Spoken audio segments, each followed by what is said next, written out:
Just because your child starts in elementary school doesn't mean their early literacy journey is over. In fact, it's just getting started. Last week in part one, we talked about how kids start building skills for reading long before they pick up a book, through everyday moments, play, and lots of exposure to language. Now we're looking at what happens once they're in school and actually learning to read. Those first few years in school are when everything starts coming together. Those early building blocks like phonics, vocabulary, and understanding how words work on a page turn into real reading skills. This is when kids move from just sounding out words to reading with fluency and comprehension. And just like in part one, we're keeping our focus on milestones based on the science of reading, because research shows that kids need explicit instruction in phonics and decoding to become strong, confident readers. This can be an exciting time, but it's also when reading can start to feel like work for some kids.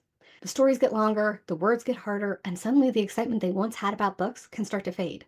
And for kids who struggle to pick up those early literacy skills, this is when the gap can really start to widen. So today we're going to talk about what the next stage looks like, how to keep kids engaged in reading as they move through school, and what to do if they start struggling. Because even reluctant readers can find their groove with the right support, and I'll share exactly how to help get them there. All right, let's get into it. This is where the magic happens. In the early years, kids were learning basics.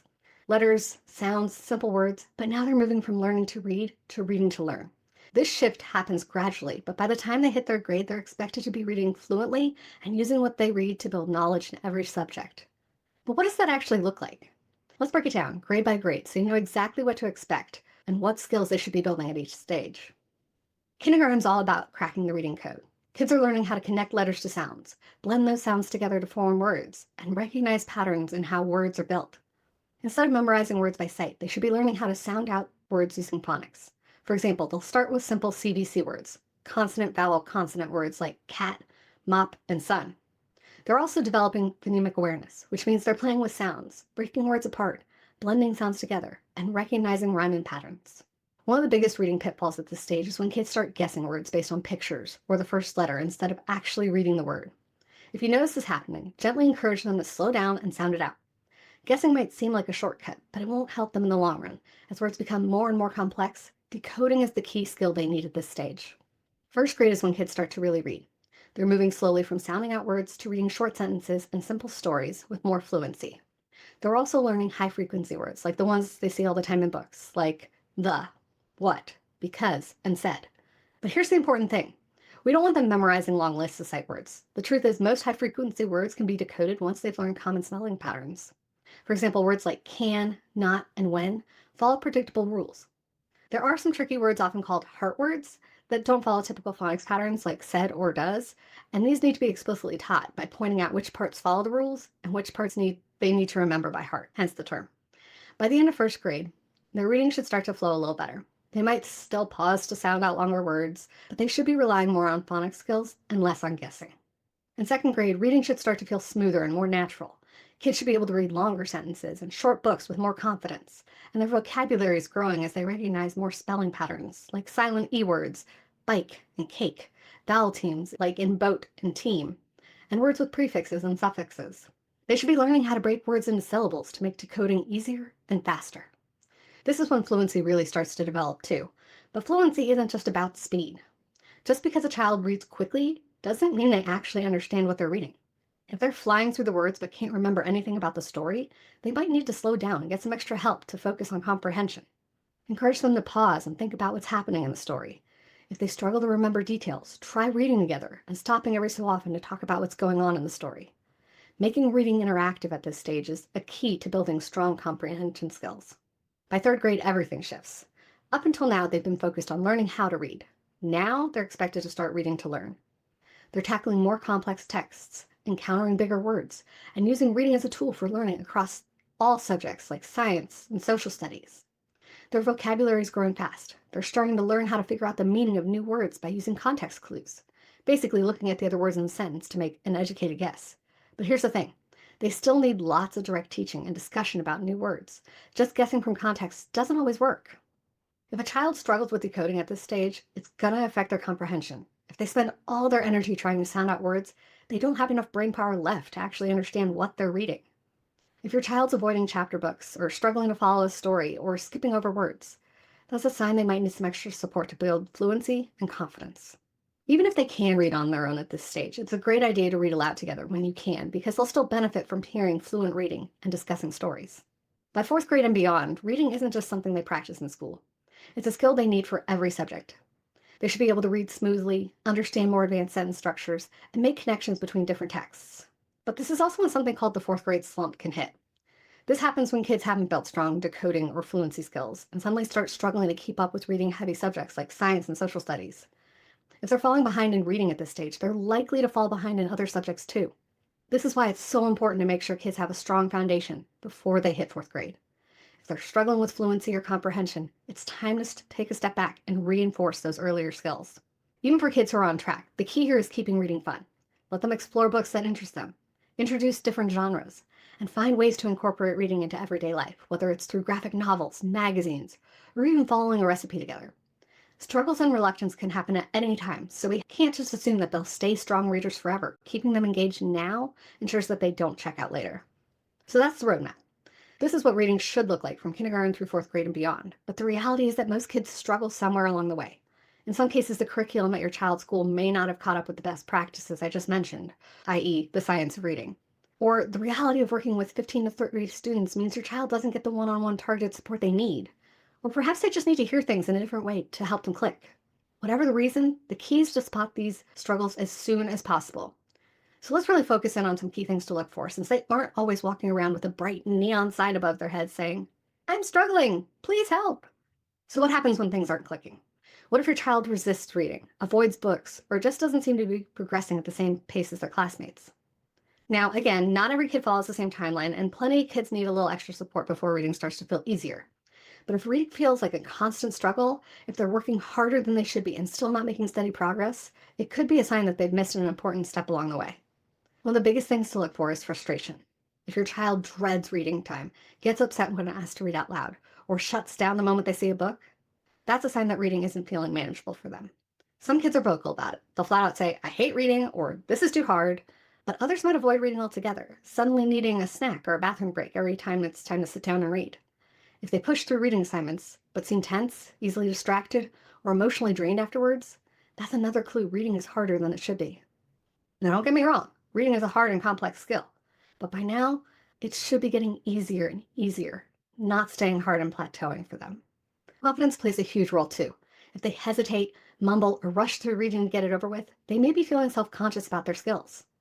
This reminds me of JD back in kindergarten. Not with reading, but with handwriting. He avoided writing at all costs, and when he had to do it, he'd rush through it as fast as possible, which of course didn't make things any better. He just wanted to get it over with.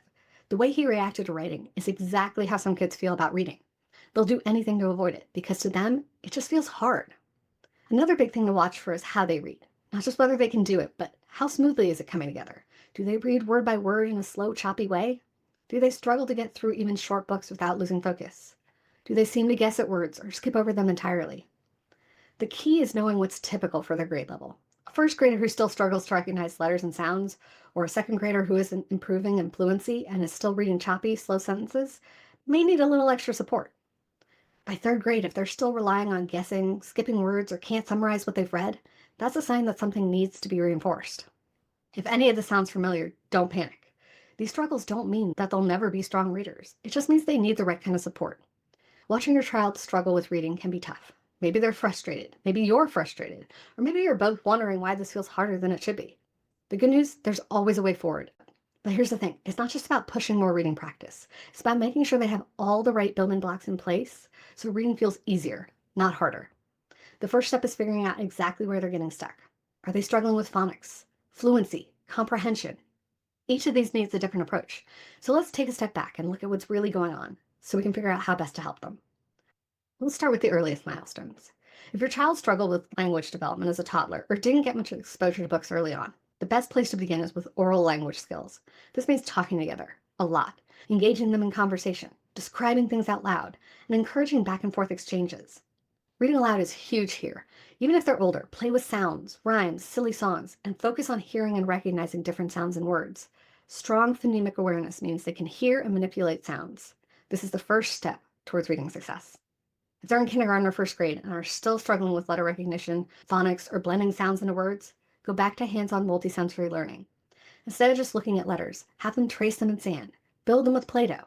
Create movements to go with each letter sound, or use magnetic letters to physically move sounds around to form words. The more interactive, the better. This helps them connect sounds to letters in a way that sticks. If blending sounds together is tough, focus on breaking words apart and putting them back together. Model it for them. Tap each letter while saying its sound. Then blend it together smoothly. If they get stuck on CVC words like cat or run, slow things down and help them stretch the sounds, blending them together naturally. Keep it fun, keep it light, and avoid relying on memorization. This is about building decoding skills, not guessing words or memorizing long lists of sight words. In fact, decodable books are a great tool to help with this because they're designed to reinforce specific phonics skills. So instead of jumping from skill to skill in a typical story, kids get lots of practice with just one pattern at a time. That way, they're not just memorizing words, they're actually building their decoding skills with each book they read. If they're in second grade, reading should start to feel smoother. If your kiddo is struggling to sound out longer words or guessing instead of decoding, the focus needs to be on reinforcing their phonics skills.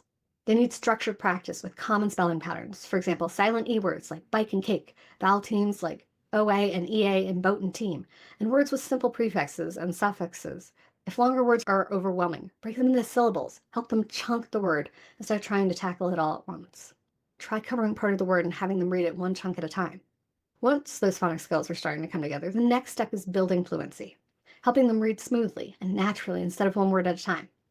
If their reading sounds choppy, have them practice reading in short phrases rather than word by word. For example, instead of the dog ran fast, encourage them to read as the dog ran fast, so they can start to hear words flow together. Echo reading, where you read a sentence smoothly first, and then they repeat it back, can also help build fluency by hearing how natural reading should sound. The goal isn't speed, it's getting reading to feel more natural and connected. If they're skipping words or rushing, encourage them to slow down and point to each word as they read. Using a tracking tool like a homemade pointer or even just their finger can make this part of the process more engaging. And when in doubt, rereading familiar favorites can be instrumental in helping build confidence and fluency. So don't be afraid to read that book for the 100th time, or maybe even 101. By third grade, comprehension becomes a bigger focus. If your child is struggling here, they likely need to strengthen the earlier skills first. If they're spending all their energy trying to sound out words, they don't have enough brain power left to focus on the meaning of what they're reading. Once phonics and fluency are solid, the next step is helping them make sense of what they're reading. Not just decoding the words, but actually understanding them. If they have a hard time summarizing what they just read or remembering key details, start focusing on comprehension strategies like pausing to ask questions, helping them retell sections, and breaking down tricky vocabulary. This is something I've been working on with JD at home. He's doing great with decoding, but when it comes to comprehension, sometimes he struggles to pick out the important details. His teacher started pulling him into small group at school to work on these skills, and at home I've been stepping up our reading time to reinforce it. We still have our fun read aloud time where the focus is just on enjoying the story, but I've also been squeezing in moments where we take turns reading and then talk about what's happening. I'll model picking out key details and ask him to do the same. That way, it's not just about his teacher asking him to think about comprehension. He's getting extra support from me too. And that's key because when kids are struggling, they might feel like their teacher's singling them out or that they're the only one who doesn't get it. Reinforcing these skills at home helps them see that we're in this together. You might get some pushback at first, so just sneak in a bit of learning whenever you can. Even if they don't engage with you right away, they're still benefiting from hearing you model how to think critically about what they're reading, rather than just letting the words go in one ear and out the other before they have time to process them. Audiobooks can also be a great way to let them absorb content without the mental load of decoding, so they can put their full focus into comprehension. The way I see it, the brain's just one big muscle, and all these reading skills need a little exercise now and then to stay strong. The same way we might have a leg day or an arm day instead of a full body workout every time we hit the gym. We can let their brain take a break in one area to really build up another. Comprehension, fluency, phonics. It all works together, and with the right practice, those skills keep growing. For kids in the fourth grade or beyond, reading isn't just a subject. It's the foundation of everything they do in school. If a child's struggling at this stage, they're likely falling behind in multiple areas, and the approach to intervention needs to shift. It's not just about going back and reinforcing early skills. It's about making sure they can handle the amount of reading expected of them every single day. If decoding is still a struggle, they may need more support with breaking down multisyllabic words and recognizing common spelling patterns. If fluency is still an issue, they should continue working on reading in phrases rather than one word at a time. You can focus on expression when reading aloud together. Really bring the sentences to life, like you're acting them out. For example, instead of, wow, I can't believe we made it, just in time, in a monotone voice, you naturally add emphasis and pauses. Wow, I can't believe we made it, just in time. Another great trick is echo reading, where you read a sentence first with expression and then you repeat it back. It helps them hear fluent reading and match that rhythm themselves. But one of the biggest challenges at this level is stamina. If reading is exhausting, kids will avoid it. This was a big piece of my reluctance to read, and the longer they avoid it, the more they'll fall behind. So one of the biggest things need to focus on is helping them build endurance. Start by gradually increasing the amount of time they spend reading. If they can only focus for 5 minutes before checking out, challenge them to push to 7 minutes, then 10, or even just one extra minute. Keep it low pressure. Reward them with a small treat or words of praise for all their hard work. Because reading is hard work. Mix in audiobooks or partner reading so they're still practicing comprehension without burning out. Another critical piece of the puzzle is helping them navigate more complex text structures. By now, they're expected to read nonfiction textbooks, articles, and higher level chapter books. And sometimes the struggle isn't just reading the words, it's knowing how to approach the different types of texts. If they seem lost in nonfiction, show them how to use headings, captions, bolded words, and summaries to help guide their understanding. For fiction, encourage them to pause and summarize after each chapter to keep track of what's happening. And if they're getting tripped up on long words, that's where breaking words into parts can make a big difference. If they're struggling with tricky words, help them break them down by looking at prefixes, suffixes, and root words. Understanding how words are built makes it easier to figure out the meaning and context. For example, if they see a word like unbelievable, help them break it apart. Un, meaning not, believe, and able, meaning can be done. When they start seeing these patterns, it takes some of the guesswork out of the decoding. And if they're avoiding books altogether, the key is making reading feel doable again. Let them read shorter, high-interest books to rebuild confidence before expecting them to tackle full-length novels. Graphic novels, magazines, and books related to their hobbies can all count. The goal isn't just to get them reading, it's to help them trust their reading skills again. At this stage, intervention needs to be targeted, consistent, and patient. It's not about rushing them to catch up overnight. It's about filling gaps and rebuilding confidence, so reading doesn't feel like a constant struggle. I know firsthand that realizing your child needs extra help can feel overwhelming. I've been through it with JD, and I'm in the thick of it now with Hunter. Not specifically for reading, but for other areas of learning. I get that feeling of, what if I'm overreacting, or what if this is just a phase? I want you to trust your instincts. If something feels off, it's always better to ask questions and get support early, rather than waiting it out hoping it'll just go away. And if you're not getting the answers you need from school, don't be afraid to advocate for your child. Talk to their pediatrician. They can point you towards specialists who can help. Sometimes simple strategies at home are enough, but other times working with a tutor, speech therapist, or reading specialist can give them the boost that they really need. Because here's the thing, the longer reading struggles go unaddressed, the harder it is to keep up with schoolwork. Once kids hit upper elementary, reading isn't just something they practice, it's something they rely on across the board. So if your child's struggling with reading by the time they hit 3rd or 4th grade, it's not just a reading issue anymore. It's an everything issue. At this stage, reading is woven in every subject. Math has word problems. Science requires reading passages. Even social studies demands pulling information from complex texts. And when reading is a struggle, school itself can feel impossible. Or maybe your kid's school is like my boy's school, where science and history are blended into their language arts curriculum. You might see other subjects start to take a hit even sooner if this is the case. For many kids, this is the point where they start to check out. Not because they don't want to learn, but because everything feels harder than it should be.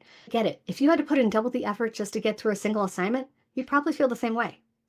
Studies show that children who struggle with reading at the start of 4th grade are 4 times less likely to graduate on time. They're also 4 times more likely to drop out of high school. And let's be real, the last few years have made things even tougher. Many kids missed out on crucial early reading instruction during remote learning. And for those already struggling, that gap has only widened. I don't say this to scare you, just to emphasize why it's so important to step in as soon as you can. Here's the good news. It's never too late to catch up. It won't be a walk in the park. It will require patience, consistency, and a targeted approach, so the gaps that were missed earlier can be filled. Sometimes that means revisiting phonics skills, even if your child's already in upper elementary.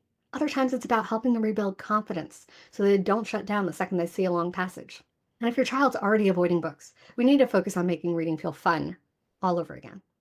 That might mean breaking things into smaller chunks, reading together, or even using audiobooks to help them keep up with learning while they work on strengthening their reading skills. They even have apps now that allow you to snap a photo and have text read aloud to you. I don't want to call out any by name since I haven't given them a proper try myself just yet, but I love that this would mean any book could be turned into an audiobook. No more searching for the same variation that's been converted into an audiobook format, which in the past was so limiting. I'll continue to investigate these apps and report back soon. Follow me on social media at Engaging Reluctant Readers to see what I discover. The one thing I want you to take away from this episode is that what matters most is not ignoring the struggle. The longer we wait, the harder it is to close the gap.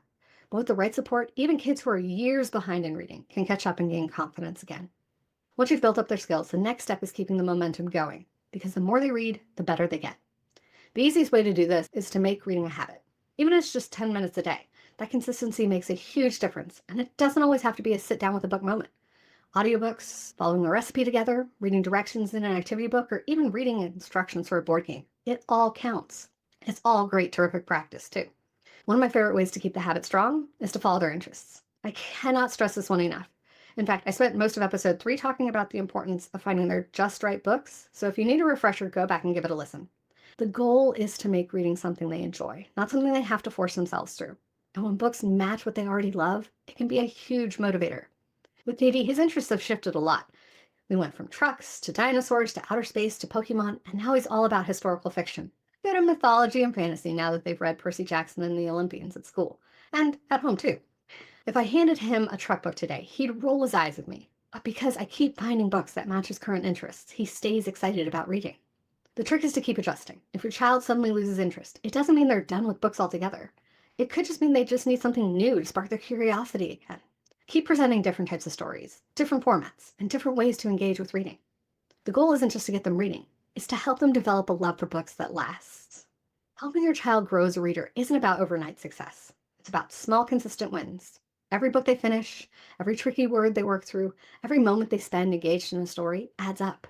And here's the thing, reading isn't just about school, it's a life skill. It's how they'll explore new ideas, build their knowledge, and connect with the world.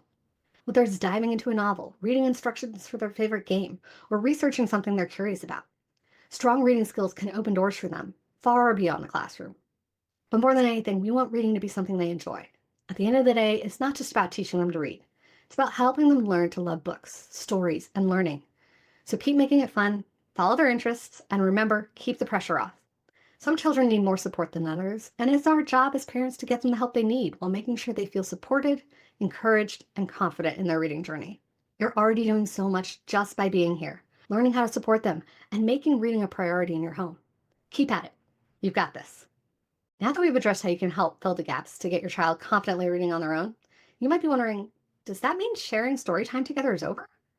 Absolutely not. In fact, reading aloud together is just as important now as it was when they were toddlers. In our next episode, we'll dive into why reading aloud still matters, at any age. We'll talk about how it builds deeper connections, strengthens comprehension, and even helps reluctant readers feel more confident. Plus, I'll share fun, practical ways to keep it going, even when life gets busy. Because here's the thing, just because they can read on their own doesn't mean they don't still need you.